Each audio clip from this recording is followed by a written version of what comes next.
두아디라 교회에게라는 제목으로 말씀 함께 나누겠습니다. 버가모에서요. 버가모에서 동남쪽으로 이렇게 쭉 가면 두아디라가 나온다고 합니다. 우리 아시아의 소아시아의 7교회에 보내는 편지를 쭉 읽으면서 그 교회들이 터키, 지금의 터키 남쪽에 있는 그런 도시들이라고 말씀을 드렸는데요.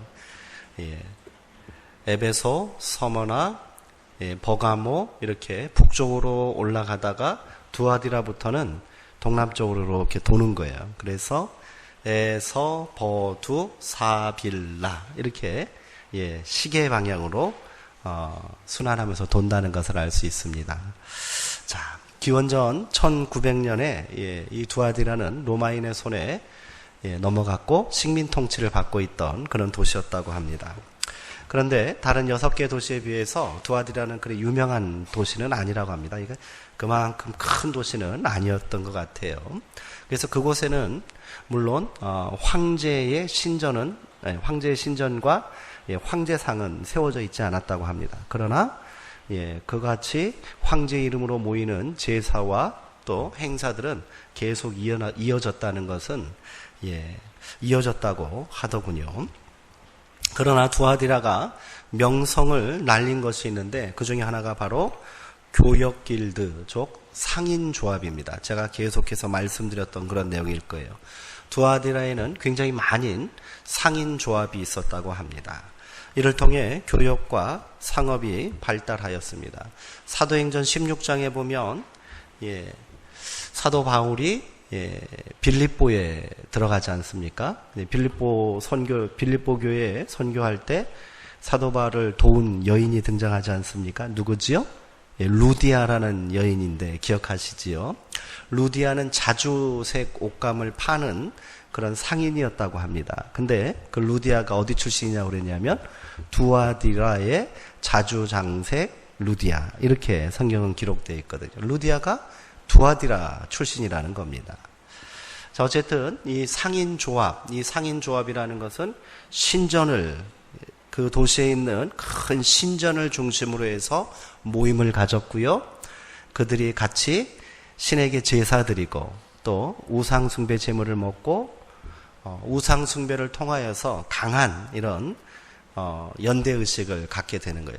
당시 장사가 잘 되게 하려면 교역하고 또 무역을 했으니까 배를 타고 다녀야 될 것 아니겠습니까?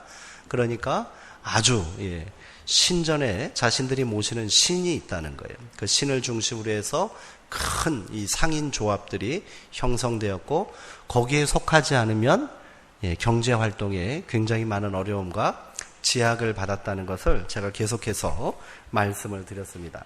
특별히 두아디라 지방에 있는 이 상인 조합 중에 가장 큰 조합이 뭐였냐면 청동과 구리를 이렇게 생산하고 또 그것을 유통하는 그런 상인 조합이었다고 합니다. 그래서 두아디라에는 이 청동과 깊은 관련이 있는 그리스 신이 있거든요. 아폴론이라는 그런 신을 섬기고 있었습니다. 아폴론 신전이 크게 있었대요. 아폴론이라고 한번 들어보셨는지 모르겠어요. 우리가 아폴로 이런 말 들어보셨잖아요. 뭐가 있죠? 아폴로가? 네? 아폴로 아무튼 그런 게 있잖아요. 아폴로는 태양신입니다. 근데 재밌는 것은 이 아폴로가요. 그리스 신 중에 최고 신이 바로 제우스 신인데 제우스 신의 아들이에요. 그리고 이 아폴론 신은 이 청동과 관련된 그런 무역상들을 지켜주는 신이라고 사람들이 이렇게 고백을 했던가 봐요. 특별히 아폴론 신은 사람들의 잘잘못을 쭉 지켜보고 있다가 그것을 제우스 신에게 이렇게 고발하는 그런 역할을 하는 신이었다고 하는군요. 어쨌든 이 두아디라 지방 사람들은 이 큰 아폴로 신전을 중심으로 해서 구리와 주석들을 생산하고 그것을 유통하는데 판매하는데 큰 조직으로 결속되어 있는 그런 도시였다는 거지요. 역시 두아디라도 다른 지역과 마찬가지로 이 신전을 중심으로 한 상인조합의 힘이 아주 강력했겠지요. 이러한 제의적 문화화가 지역 경제를 이끄는 동력이 되었던 거예요. 이를 거부하는 기독교인들은 당연히 차별과 박해 그리고 강력한 경제적인 어려움을 겪었을 것입니다. 그리하여 오늘 예수님께서는 네 번째 교회에 보내는 편지로 두아디라 지방을 언급하고 계십니다. 두아디라의 사자에게 편지하라 이렇게 말씀하시면서 예수님이 자신의 모습을 묘사하고 있는데 오늘 19절의 말씀을 다시 한번 읽어보겠습니다. 18절이네요. 18절의 말씀 다시 한번 보겠습니다. 두아디라 교회의 사자에게 편지하라. 그 눈이 불꽃 같고 그 발이 빛난 주석과 같은 하나님의 아들이 이르시되 아멘. 오늘 두아디라 교회에 보내는 편지에서 드디어 천상의 예수님께서 자기 자신을 뭐라고 지금 칭하고 계셔요? 하나님의 아들이다 이렇게 칭하고 계셔요. 재미있는 것은요, 요한계시록 전체에서 예수님을 하나님의 아들이다 이렇게 기록한 곳이 여기밖에 없다고 합니다. 오늘 이 말씀을 통하여 요한은 예수님은 하나님의 아들이요 위대한 통치자임을 분명하게 고백하고 있다는 것을 우리가 먼저 기억했으면 좋겠어요. 그리고 이 하나님의 아들 되신 예수님의 묘사로 요한은 이런 모습을 지금 사용하고 있죠. 그 눈이 불꽃 같고 그 발이 빛난 주석 같다 이렇게 말하고 있습니다. 불꽃 같은 눈은 어떤 느낌이 드십니까?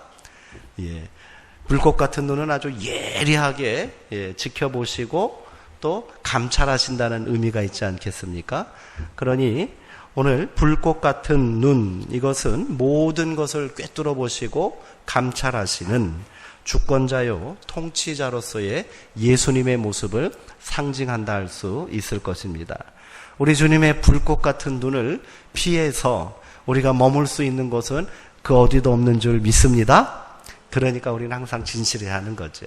두아디라 교회를 향해서도 요한은 오늘 예수님은 말하는 거예요. 불꽃 같은 눈으로 내가 너희를 지켜보고 있다. 내가 너희가 잘하는지 못하는지 감시한다. 이런 의미보다는 이 불꽃 같은 눈으로 너희의 사정과 형편과 그 세밀한 그 삶의 자리를 내가 다 이미 잘 보고 있다. 이렇게 위로하시고 또 격려하시는 그런 고백이 이 가운데 담겨 있다고 할 수 있겠죠. 그리고 그 발이 빛난 주석과 같다 이러네요. 빛난 주석. 이것 아까 두아디라 지방의 그 상인 조합 중에 가장 큰 조합이 구리와 주석을 거래하는 자들이라고 그랬잖아요. 그것을 염두에 두고 이렇게 관련 있는 말씀으로 주신 것일 수도 있고, 또 1장에서 이미 요한이 예수님의 모습을 묘사할 때 이 표현을 사용했습니다. 이 표현은 어디에 말씀을 요한이 염두하고 한 말이라고 그랬죠? 다니엘에 나오는 그런 말씀을 연관시켜서 해석한 말씀 같아요. 다니엘 2장에 보면 이런 얘기가 나옵니다. 당시 이스라엘을 멸망시키고 다니엘과 사친구 그리고 많은 사람들을 포로로 끌고 온 왕이 바로 느부갓네살 왕입니다. 세계 최고의 통치자죠. 아주 강력한 힘을 가진 사람입니다. 이 사람이 꿈을 하나 꿨대잖아요. 꿈을 꿨는데 큰 벌판에 어마어마한 신상이 하나 서 있는데 그 모습이 정말 무시무시하더라는 거예요. 머리는 뭘로 돼 있대요? 머리는 금으로 돼 있대요. 그리고 가슴과 팔은 은으로 돼 있고 배와 넓적다리는 노수로 돼 있고 종아리는 쇠로 돼 있답니다. 근데 이 신상에 약점이 하나 있습니다. 그게 뭐예요? 발이었던 거예요. 발은 뭐로 되어 있대요? 발은 절반은 진흙으로 되어 있고 절반은 쇠로 되어 있다라는 거죠. 쇠로 온전히 되어 있으면 튼튼하게 서 있을 텐데 그 반이 진흙으로 되어 있으니까 어딘가 모르게 불안한 모습으로 서 있는 거예요. 근데 그때 어떤 일이 벌어집니까? 갑자기 저 큰 산에서 돌이 하나 날아오는데 날아오는 돌이 와서 빡 하고 신상을 때리니까 그 그 거대하고 어마어마한 신상이 완전히 다 산산조각이 나버렸다 하는 거예요. 이 꿈을 느부갓네살 왕이 꿨다는 거예요. 이거 비범한 꿈이고, 또 나름대로 의미가 있는 꿈이라고 생각을 했지요. 그래서 바벨론 온 땅에 그런 점술가들을 불러서 자신의 꿈을 해몽하라 이렇게 명을 내렸다는 거예요. 꿈을 해석하기 위해서는 어떻게 해야 됩니까? 무슨 꿈을 꿨는지 알아야 될 거 아니에요. 그래서 왕 앞에 나와 있던 이 점술가들이 왕이시여, 왕께서 꾸신 꿈을 먼저 말씀해 주십시오. 그럼 우리가 해석해 드리겠습니다. 이렇게 말했더니 느부갓네살이 어떻게 했다는 게 막 화를 냈다는 거 아니에요? 야, 내가 말하는 꿈 얘기를 듣고 니네가 이런저런 얘기를 통해서 해석한다면 그게 무슨 의미가 있느냐? 내가 꾼 꿈을 알려주지 않을 터이니 내가 꾼 꿈도 말하고 그 꿈에 대해서 해석도 하라. 이렇게 말한 거예요. 아이고, 이거 큰일 났어요. 그렇게 말하니 누가 감히 나서서 왕이 꾼 꿈은 이것이고 그 뜻은 이겁니다 라고 말할 사람이 있겠어요. 다 두려워서 벌벌벌 떨고 있는 거예요. 그러자 느부갓네살이 왕이 너희들은 다 거짓말쟁이고 사기꾼이다. 다 죽여버리겠다. 앞으로 일주일 줄 테니까 내 꿈을 해석하라. 이런 명령을 내렸다는 거예요. 온 나라가 난리가 났어요. 그때 환관장이 다니엘을 찾아왔다는 거 아니에요? 다니엘에게 와서 자초지정을 말하고 네가 왕 앞에 나가야겠다 이렇게 말합니다. 그때 다니엘이 왕 앞에 나가기 전에 하나님께 기도했대잖아요. 기도하면서 하나님, 모든 지혜와 총명이 하나님께 있으니 종에게 하나님의 지혜와 총명을 주시옵소서 이렇게 기도합니다. 지혜와 총명이 그래서 다니엘서는 굉장히 중요한 그런 두 개의 단어라는 거예요. 이렇게 해서 다니엘이 느부갓네살 왕 앞에 나가서 당당하게 말하기 시작한 거예요. 왕이 꾼 꿈은 이러하십니다 하면서 그 신상의 모습을 쫙 훑어주는 거예요. 느부갓네살 왕이 깜짝 놀랐지요. 아무 얘기도 말하는데 그 얘기를 하는 거예요.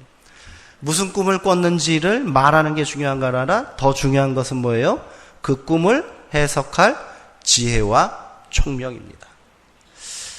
다니엘이 이 꿈을 해석해 나가기 시작합니다. 머리가 황금으로 되어 있다는 것은 뭐예요? 그 권세가 어마어마한 통치자를 의미한다는 거예요. 머리가 황금으로 되어 있는 것은 바로 왕을 이야기하는 것입니다. 왕은 세상에서 아주 빛나고 아주 큰 그런 신상의 머리와도 같습니다. 그런데 왕이 죽은 이후에 여러 나라들이 일어날 것입니다. 그런데 그 나라들은 왕의 권세에 미치지는 못할 것입니다. 그래서 두 번째 세워지는 나라는 나타나는 나라는 금보다는 조금 못한 은으로 되어 있다는 거예요. 다음 세워질 나라는 노수로 되어 있고 그 다음 세워질 나라는 철로 되어 있대요. 야, 근데 이렇게 등장할 나라 중에 철로 된 나라, 다리가 철 같은 그런 나라는 어때요? 강력한 나라가 된다는 거예요. 철이기 때문에 모든 것을 부서뜨린다는 거예요. 이 강력한 나라가 계속해서 영화를 누릴 줄 알았는데 나중에 둘로 나누어진다는 거예요. 그래서 그 의미가 뭐예요? 발이 절반은 진흙이고 절반은 쇠가 될 것입니다. 이렇게 말한 겁니다. 그런데 아무리 강력한 위용을 자랑하는 권세를 자랑하는 나라들이라 할지라도 속절없이 무너지는데 뭐로 무너져요? 돌멩이 하나가 날라와서 때리니까 박살이 나더라는 거예요. 옛날 성경에는 그 돌을 뭐라고 그랬어요? 뜨인 돌 이렇게 표현했는데 요즘 성경은 그것을 날아오는 돌 이렇게 말하고 있더라고요. 사람이 손대지 않은 돌이라는 표현을 앞에 쓰고 있어요. 그 돌은 누가 던지신 돌이에요? 하나님께서 던지신 돌이에요. 하나님의 권세 앞에 세상 그 어떤 나라도 온전할 수 없다라는 그런 메시지를 담고 있습니다. 이렇게 해석해 준 거예요. 참고로 이 다니엘이 해석하고 또 느부갓네살 왕이 보았던 그 신상은 바벨론 다음에 일어날 나라들을 예언한 거예요. 기가 막힌 예언이에요. 예. 나중에 종아리가 철로 상징되는 그 나라는 어떤 나라겠습니까? 헬라 제국이었던 거예요. 로마 바로 직전에 있던 헬라 제국입니다. 그런데 헬라 제국을 이끌었던 알렉산더 대왕이 죽은 이후에 나라가 갈라졌거든요. 그러면서 분열되고 쇠퇴하다가 로마에 의해서 멸망됩니다. 그런데 이 로마도 결국은 어떻게 되겠습니까? 예, 뜨인 돌 한 방이면 박살이 날 것이다. 이런 얘기죠. 그런데 그 부실하고 어딘가 모르게 모자라 보이는 세상 권력, 아무리 강력하게 서 있다고 할지라도 뜨인 돌 한 방에 속절없이 무너질 그런 발을 가지고 있는 세상 권세와 다르게 우리 주님은 어떻다는 거예요? 그 발이 빛난 주석과 같이 단단하다. 이것을 말해주고 있는 거죠. 그러니 진정한 세상의 통치자여 또 세상을 다스릴 하나님의 아들 왕은 예수 그리스도입니다. 라는 고백을 오늘 18절에 담고 있다. 이렇게 할 수 있을 겁니다. 자, 19절의 말씀 한번 읽어보겠습니다. 19절입니다. 자, 시작. 내가 내 사업과 사랑과 믿음과 섬김과 인내를 아노니 내 나중 행위가 처음 것보다 많도다. 여기서 또 예수님께서 두아디라 교회의 모습을 알고 있다 말씀하십니다. 그것은 뭐예요? 너의 사업과 사랑과 믿음과 섬김과 인내다. 이렇게 말씀하시는데 이것이 다 각자가 아니고 우리말 성경에는 뭐뭐과 이렇게 해석 번역되어 있는 그 접속사가 헬라어로는 카이 접속사라고 말씀드렸는데 그것은 뭐뭐과라고 해석이 되기도 하지만 다른 한편으로는 뭐라고 그랬습니까? 즉 이렇게 해석되기도 한다는 거예요. 그래서 이것을 그 본문의 의미와 문맥의 흐름을 따라서 다시 번역하면 이렇습니다. 한번 들어보세요. 내가 너의 사업, 즉 사랑과 믿음과 섬김과 인내를 알고 있다. 이런 의미가 되는 거예요. 그러면 이 사업이 뭐예요? 사업은 이 단어가 헬라어로 에르가인데 에르가는 굉장히 중요한 단어입니다. 이 에르가가 바로 행위 이렇게 번역되는 단어예요. 그러니 예수님께서 하신 말씀 두아디라 교회를 향한 칭찬의 말씀인데요. 그 내용을 풀어서 이야기하면 어떻게 됩니까? 나는 너의 행위 즉 사랑과 믿음과 섬김과 인내를 알고 있다. 이렇게 말하는 거예요. 요한이 생각하는 교회의 본질이요 교회의 삶이 바로 사랑, 믿음, 섬김, 인내가 된다는 거죠.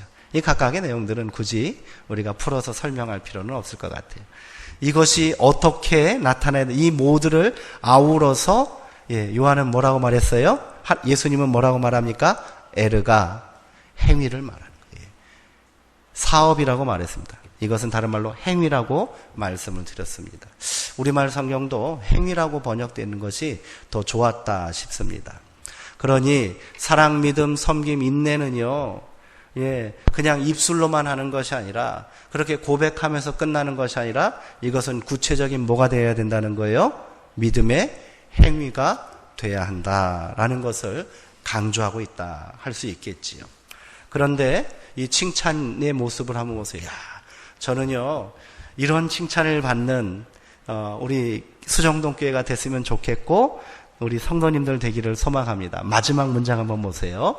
너의 나중 행위가 처음 것보다 못해요? 많다는 거예요. 그러니까 너의 나중의 모습, 지금의 모습이 처음에 가졌던 그 모습보다 어떻게 되는 거? 더 훌륭하다는 거죠.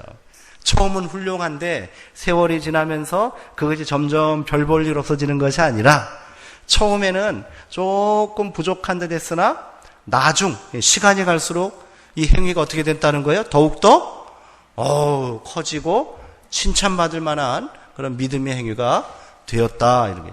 신앙이 어떻게 됐다는 거예요? 성장하고 발전했다는 거예요. 그런데 이것이 더 의미가 있는 이유는 뭐예요? 그저 평안하게 신앙생활할 때 믿음이 성장한 것이 아니라 지금은 어떤 때예요? 박해의 때잖아요. 고난의 때잖아요. 그럼에도 불구하고 너희의 행위가, 너희의 믿음이 이만큼 더 성장하고 있구나. 예수님께서 크게 칭찬하고 계십니다. 오늘 우리 가운데도 이러한 예수님의 칭찬이 넘쳐나게 되기를, 우리도 그 말씀을 들을 수 있게 되기를 주님의 이름으로 소망하고 축원드립니다. 우리 수정동교회가 그랬으면 좋겠어요. 어쩌면 우리 각자의 삶의 자리, 교회가 처한 형편이 어려움과 여러 가지 문제 가운데 있을지라도 우리의 애르가, 우리의 행위가 진실로 처음보다 지금이 더 낫고 앞으로 역사 가운데 그것이 더 크고 많다라는 칭찬받게 되기를 함께 기도하고 이를 위해서 노력했으면 좋겠습니다. 그리할 때 하나님께서 우리 가운데 더 큰 역사와 은총으로 채워주실 줄 믿습니다. 20절과 23절의 말씀을 한꺼번에 한번 보도록 하도록 하겠습니다. 먼저 20절 말씀 다시 한번 읽어볼게요. 그러나 내게 책망할 일이 있노라. 자칭 선지자라 하는 여자 이세벨을 내가 용납함이니 그가 내 종들을 가르쳐 꾀어 행음하게 하고 우상의 제물을 먹게 하는도다. 아멘. 자, 그러나 너희 가운데도 책망할 일이 있다. 이렇게 말씀하시면서 여기에 등장하는 사람의 이름이 누구입니까? 이세벨입니다. 그런데 이 이세벨이 어떤 자냐면 자칭 선지자라 하는 여자라는 거예요.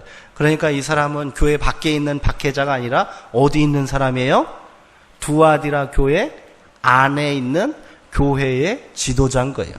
당시 교회의 지도자는 선지자라고도 불렸기 때문이에요. 그러니 이 이세벨이라고 불리는 이 여인은 두아디라 교회의 지도자예요. 여자 사역자다. 이렇게 보시면 되겠습니다. 그런데 예수님은 이 사람의 이름을 이세벨이라고 부르고 있어요. 예. 실제 이름은 아니고 상징적인 이름일 겁니다. 앞서 언급된 니골라당과 같은 의미일 것 같아요. 니골라당도 교회 안에 있었던 그런 거짓 무리들이었어요. 니골라당을 이끌었던 사람이 남자였다면 여기서 이세벨은 누구예요? 여자라는 거지요. 이런 부정적인 그 선입관 그들의 행위를 다 저버리고 우리가 여기서 한 가지 또 눈여겨볼 수 있는 것은 초대교회 당시 여성도 교회 안에서 어떻게 했다는 거예요? 지도자로 활동했고요. 큰 역할을 했다는 것을 일단 알 수 있습니다. 그런데 오늘 두아디라 교회에 있는 여성 지도자는 책망의 대상이 되고 있어요. 그녀의 행하는 일은 마치 이세벨과 같다. 이렇게 말씀하십니다. 실제 이름은 아니고 상징적이고 은유적인 표현입니다. 이세벨이 누굽니까? 북이스라엘에 있었던 아방, 북이스라엘에서 가장 악명 높은 왕이잖아요. 이 아방의 아내 이름이 누굽니까? 바로 이세벨인 거예요. 그것을 좀 염두에 두고 말씀하고 계신 겁니다. 이세벨은요, 시돈 사람이었어요. 시돈이라는 나라의 공주였습니다. 아합과 정략 결혼해서 부부가 되었습니다. 근데 이 이세벨이 이스라엘로 들어오면서 그동안 자기가 섬기고 있던 신들을 가지고 들어왔다는 거예요. 바알과 아세라 신을 가지고 들어와서 섬겼고 자기만 섬긴 것이 아니라 당시 북이스라엘의 수도였던 사마리아에 바알 신전을 세우고 또 거기에다가 아세라 신상을 세워놨어요. 백성들이 이 신상에 절하고 바알을 섬기도록 강요했습니다. 그 결과 그 일로 인해서 그 유명한 갈멜산에서의 대결이 있는 거 아니에요? 우리 북이스라엘의 선지자 엘리야와 이 바알과 아세라 제사장들의 대결이 바로 이때 일어난 일 아니겠습니까? 그런 모습이라는 거예요. 마치 지금 두아디라 교회에 있는 이 여성 지도자의 행위가 마치 이스라엘을 우상 숭배에 빠지고 음행하게 한 그 이세벨과 다르지 않다. 이렇게 예수님께서는 말씀하고 계십니다. 이를 통해 두아디라의 이세벨이라 불리는 여선지자는 교인들에게 우상 숭배를 합리화하고요, 이를 강요했던 것으로 보입니다. 그녀는 교인들에게 신전에서 열리는 상인조합에 참여해도 괜찮다라고 말했을 거예요. 그거 상관없다. 우리도 먹고 살아야 되지 않느냐. 거기 가서 서로 교류하고 경제활동하고 안정적인 삶을 살아라. 괜한 박해받지 말고 어려움 당하지 말자. 이렇게 이야기했던 것 같아요. 거기에 많은 사람들이 그녀의 말을 따랐다는 겁니다. 그런데 예수님은 단호하게 말씀하십니다. 그것은 뭐라는 거예요? 21절, 음행하는 것이라는 거예요. 음행하는 것. 성경에서는 음행은 우상 숭배를 표현하는 은유적인 그런 말이 됩니다. 그것은 우상 숭배하는 행위다. 강력하게 경고하고 계시는 거예요. 21절의 말씀을 보면 내가 그에게 회개할 기회를 주었다 이렇게 말합니다. 회개의 기회를 이미 이세벨에게 주셨다는 거예요. 이 여자 선지자에게 깨닫게 하시고 이것이 우상 숭배요 범죄임을 분명하게 깨닫게 하셨다는 거예요. 깨달았으면 회개해야 하는데 어떻게 했습니까? 자기의 음행을 회개하고자 하지 아니하였다는 거예요. 제가 요한계시록을 시작하면서 말씀드렸던 내용인데요. 요한계시록에서는요, 회개하는 사람이 한 명도 안 생겨요. 계속해서 선지자들이 박해 가운데서도 예수 그리스도 다시 오실 주님 임박한 종말에 대해서 선포하는데요. 땅의 사람들은 절대로 회개 안 합니다. 계속해서 환난과 박해가 막 땅에 막 임하는 환난과 재앙이 땅에 막 임하는데도 땅의 사람들은 회개하지 않습니다.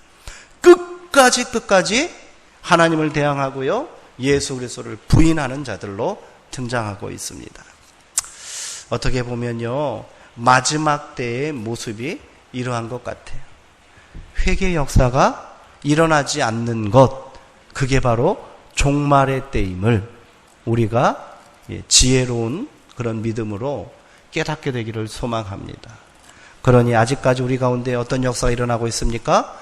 회개의 역사가 일어나고 있고 우리 가운데 변화의 역사가 일어나고 있음은 그나마 우리 가운데 기회가 있는 것임을 우리가 고백하고 감사해야 될 줄 믿습니다. 이어지는 23절, 24절 말씀 한번 보시겠습니다. 23절의 말씀 한번 보시겠습니다. 22절과 23절에 보면 그리하여 예수님께서는 먼저 이 이세벨과 같은 이 여성 지도자를 심판하실 것이다 이렇게 말씀하십니다. 볼지어다 내가 그를 침상에서 던질 것이다.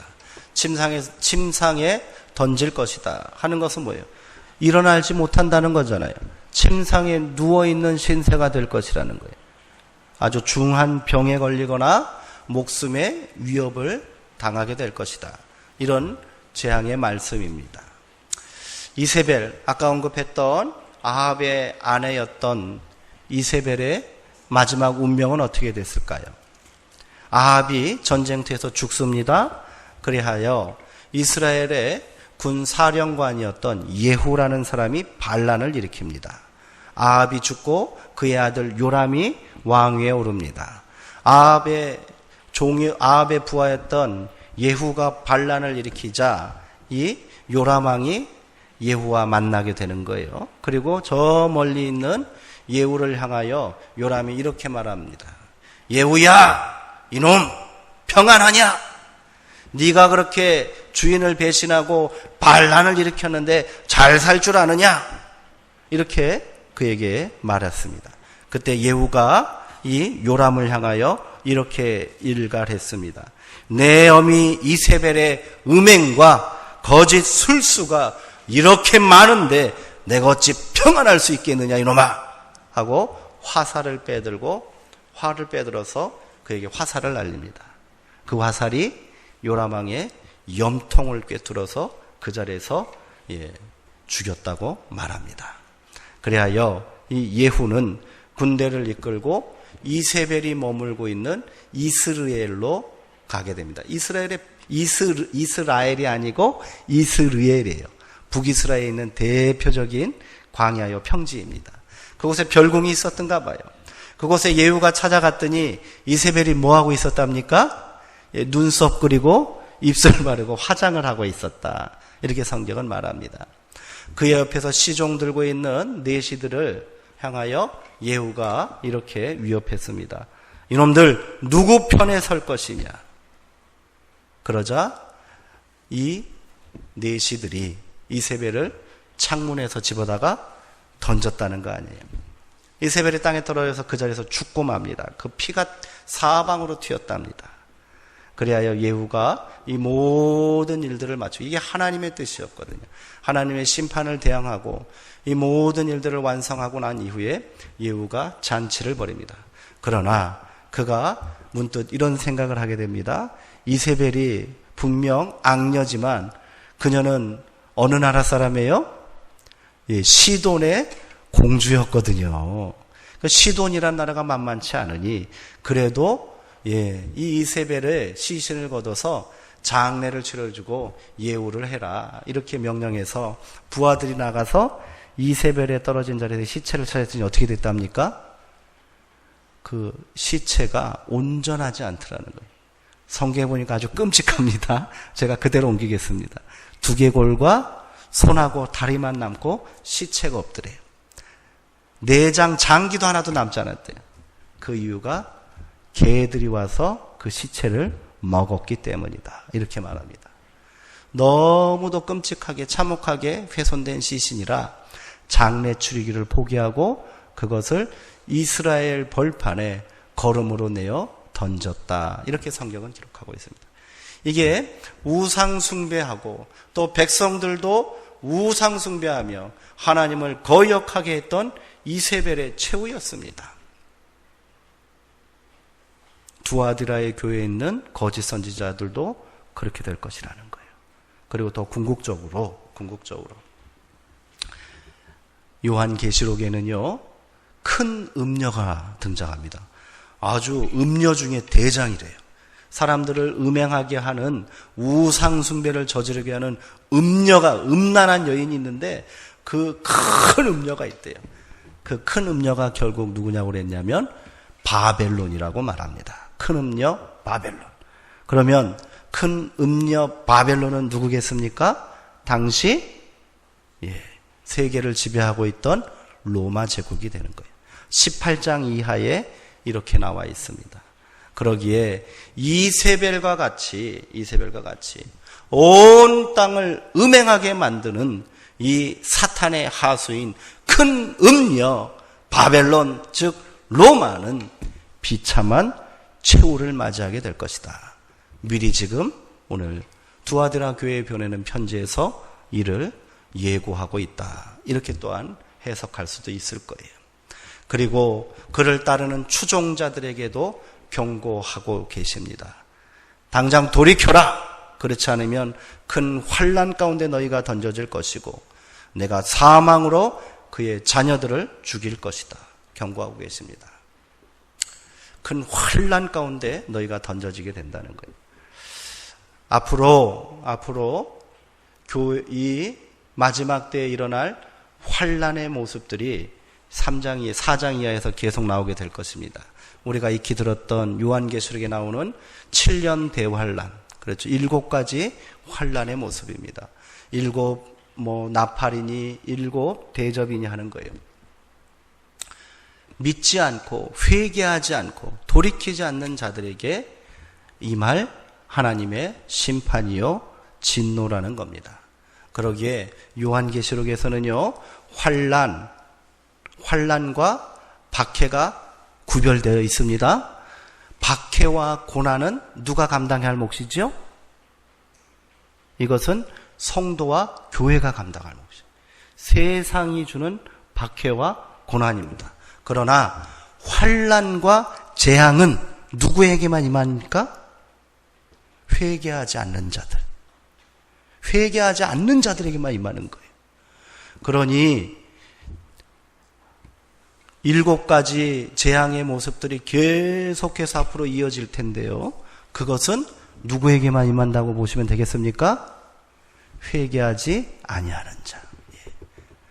땅의 사람들 여전히 우상 숭배하고 음행하는 자들을 향한 징벌이 바로 환난이라는 것을 기억하시기 바랍니다. 그러니 우리가 이 말씀 앞에 담대해졌으면 좋겠습니다. 우리가 믿음 가운데 있고 오늘 주님이 두아디라 교회를 책망한 것, 칭찬하신 것처럼 우리 에르가, 우리 행실이 정말로 처음보다 나중에 더 많아지는 그런 귀한 모습 가운데 신실한 믿음으로 충성된 증인으로 쓴다면 우리는 환난에서 어떻게 되는 거예요? 비껴 서 있을 수 있다는 거예요. 나중에 요한계시록 본격적인 종말의 모습을 우리가 함께 나누게 될 때 이런 얘기가 있습니다. 이제 하늘의 천사들이 쫙 내려와서 이 땅에 이 음행하는 자들, 이 땅에 우상 숭배자들을 심판하려고, 그들에게 환난을 내리려고, 환난과 재앙을 내리려고 쫙 준비하고 있습니다. 그 전에 어떤 일이 벌어지는지 아십니까? 하늘의 천사들이 나와서 땅의 4귀퉁이에 섭니다. 환난과 심판 전에 엄청난 그런 격변이 일어나서 어마어마한 바람과 돌풍이 온 땅을 뒤덮게 됩니다. 환난의 전조입니다. 그때 이 바람을 4천사가 막습니다. 그리고 이 천사들이 땅에 있는 성도와 믿음의 자녀들, 충성된 증인들을 한 사람도 빠짐없이 다 모아서 그들을 보호한다는 거예요. 그게 바로 14만 4천의 모습입니다. 앞으로 우리가 나눌 말씀의 내용이기도 합니다. 그것은 바로 믿음의 공동체요, 예수 그리스도의 충성된 증인이요, 하나님의 종인 성도와 교회를 말하는 거예요. 그러니 우리는 담대하기를 원합니다. 고난이 있을 수 있습니다. 박해가 있을 수 있습니다. 그러나 우리 가운데 환난은 미치지 않는다는 것을 먼저 고백해야 돼요. 요한계시록은 그것을 분명히 구별하고 있다는 것을 먼저 염두에 두시기 바랍니다. 이를 통하여 23장 23절의 말씀 보니까 예수님이 종말론적인 심판자요 주권자임을 다시 한번 고백합니다. 이를 통하여서 모든 교회가 나는 사람의 뜻과 마음을 살피는 자인 줄 알게 될 것이다. 내가 너희 각 사람의 행위대로 갚아주리라. 이 말씀은요, 예레미야 선지자가 하나님의 주권과 위엄을 선포할 때 이미 구약에서 고백한 말씀 그대로 예수님이 사용하고 계십니다. 우리 하나님은 사람의 심장과 폐부를 살피는 자이기에 그 앞에서 각 사람의 행위대로 하나님은 보응하시는 분이다. 예레미야 선지자가 선포한 말씀 그대로입니다. 이 말씀이 지금 예수 그리스도를 통하여 온전히 실현된다는 것을 성경은 말하고 있는 겁니다. 이어지는 24절과 25절의 말씀 보겠습니다. 마지막 당부의 말씀입니다. 24절, 25절 말씀 한번 읽어보겠습니다. 자, 시작. 두아디라에 남아있어 이 교훈을 받지 아니하고 소위 사탄의 깊은 것을 알지 못하는 너희에게 말하노니 다른 짐으로 너희에게 지울 것은 없노라. 다만 너희에게 있는 것을 내가 올 때까지 굳게 잡으라. 아멘. 두아디라에 남아있는 자들, 이 사람들은 어떤 사람들이겠습니까? 두아디라 교회에 이세벨의 추종자들이 있었고요. 이를 거부하는 남은 자들이 있었다는 거예요. 아방 때 바알에게 무릎 꿇지 않는 7천이 남겨져 있듯이 지금도 그래하다는 겁니다. 그들을 향하여 예수님께서 당부하고 계십니다. 너희 남은 자들, 사탄의 속임수에 넘어가지 않고 믿음을 지키는 너희들, 내가 너희들에게 말한다. 다른 짐은 너희에게 지울 것이 없다라고 말합니다. 여기서 신앙의 지조를 지킴으로 박해를 견디고요, 우상숭배를 거절함으로 당할 그 박해와 고난, 삶의 궁핍함, 어려움, 그것을 예수님은 뭐라고 말씀하십니까? 짐이라고 말씀하십니다.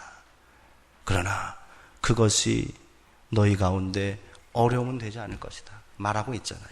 그것이 너희 가운데 짐일진데 그거 외에는 내가 너희에게 감당하고 말하지 않을 것이다. 이것은 너희가 감당해야 한다. 절대로 무너지지 말아야 한다. 이것이 너희가 믿음으로 감당해야 될 짐이다. 이렇게 말씀하고 계십니다. 오늘 우리가 각자가 져야 할 믿음의 짐이 있는 줄 믿으시기 바랍니다. 그것은 뭐겠습니까? 앞에서 말한 믿음의 행위들, 사랑, 또 인내, 섬김, 희생, 이런 것들은요, 짐이 될 수 없습니다. 당연히 성도라면 마땅히 감당해야 될 본분입니다. 그러나 믿음에도 짐이 있다는 겁니다. 세상의 유혹에 넘어지지 않고요, 우상 숭배에 빠지지 않고요, 믿음을 지키고 어떠한 박해와 어려움 가운데서도 충성된 증인의 모습으로 서는 것, 그것이 우리가 감당해야 될 짐이다. 이렇게 말합니다. 누가 대신 져줄 수 없다라는 거예요. 그러나 그것이 짐이라고 느껴질 수는 있으나, 버겁고 고단할 수는 있으나, 다른 한편으로는 그것은 우리의 믿음의 자랑이 되는 줄 믿습니다. 내가 지금 감당하고 있는 믿음의 짐이 있지 않으세요? 다들 짐이 있을 거예요. 근데 이거 내 짐은 왜 이렇게 무겁고 크냐고 외면하거나 벗어던지지 마시기 바랍니다. 우리 주님께서 허락하신 짐이에요. 두아디라 교회를 향해서도 너희가 이 짐은 져야 한다 이렇게 말하고 있어요. 굉장히 역설적인 표현이지만 이 짐은 믿음을 지키기 위해서 감당해야 될, 믿음을 지킴으로 인하여 받아야 될 고난과 어려움과 여러 가지 삶의 공공함일 수도 있습니다. 오늘 우리 가운데 이러한 결단이 있기를 주님의 이름으로 축원합니다. 그러기에 예수님은 25절에 이렇게 다시 한번 당부하십니다. 다만 너희에게 있는 것을 내가 올 때까지 굳게 잡아라. 굳게 잡아라. 너희의 그 믿음의 행위를 절대로 잃어버리지 말고, 짐에 눌려서 아이고 이 짐 지기도 버거운데 우리가 무슨 행위를 더 할 수 있겠노, 그러지 말고 그 행위를 굳게 잡아라. 그 행위가 무엇이었습니까? 바로 사랑과 믿음과 섬김과 인내였습니다. 굳게 잡아라 말씀하십니다. 자, 우리 마지막 26절 이하의 말씀 한번 볼까요? 26절, 27절 같이 한번 읽을게요. 자, 시작.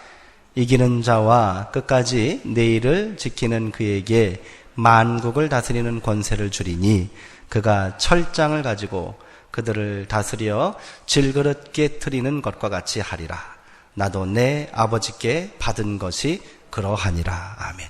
이기는 자와 끝까지 내 일을 지키는 그에게는, 이기는 자에게, 지금 다른 교회에도 계속해서 주시는 종말론적인 약속과 축복의 말씀이죠.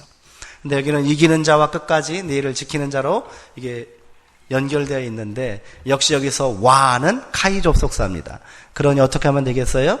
이기는 자, 즉 내 일을 끝까지 내 일을 지키는 그에게, 이렇게 말할 수 있는 거죠.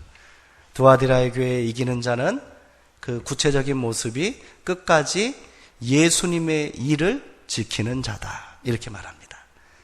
예수님의 일 무엇이겠습니까? 더 말할 필요 없잖아요.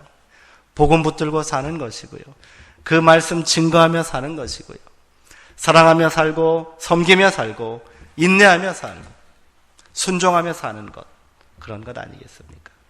그에게 주실 종말론적인 축복이 뭐예요? 만국을 다스리는 권세를 주시고 27절에 이어지지요. 그 권세로 마지막 때에 이 악한 사탄의 세력을 무찌르고 그들을 부술 수 있는 권세를 주시겠다는 거예요. 근데 이 권세는 누구 겁니까? 예수님 거죠. 내가 아버지께 받은 것이다 그러잖아요. 그러면 여기서 드디어 종말론적 우리가 받을 그 궁극적인 상급과 승리의 모습이 무엇인지 나타나는데, 예수님의 권세를 우리가 어떻게 된다는 거예요? 마지막 때는 누릴 수 있다는 거예요. 예수님의 권세와 그 능력 앞에 그 어떤 세력도 감히 대항하지 못합니다. 철장으로 다 그 무시무시한 세력들이 할지라도 로마를 누가 감당하겠습니까? 그 권세에 어찌 대항하겠습니까? 근데 주님이 오신다면, 주님이 그 철장을 휘두르면 그 강력한 로마 제국도 질그럭처럼 깨져나갈 것이다. 이러한 권세를 누구에게 주신다는 거예요? 너희에게도 줄 것이다. 이렇게 말씀하십니다. 이것은 종말론적인 약속과 축복의 말씀과 동시에 현재적인 말씀이라고 그리 우리가 이해할 수 있습니다. 하나님의 때예요. 우리가 끝까지 주의 일을 지키고 살고 있다면 이미 예수 그리스도의 권세가 우리와 함께하고 있는 줄 믿으시기 바랍니다. 이 권세로 세상을 능히 이길 수 있다는 거예요. 두려워하지 말라는 거예요. 담대하라는 거예요. 이것은 미래적인 약속과 소망의 말씀뿐이 아니라 바로 현재적인 너희의 삶 가운데 이 권세가 이미 임하였고 너희가 그것을 경험하고 있다. 이 말씀하시는 거예요. 이 믿음으로 우리가 다시 한번 담대해지기를 주님의 이름으로 축원드립니다. 마지막 28절, 29절 잠깐 보겠습니다. 내가 또 그에게 새벽별을 주리라. 여기서 새벽별이 정체가 궁금하지요?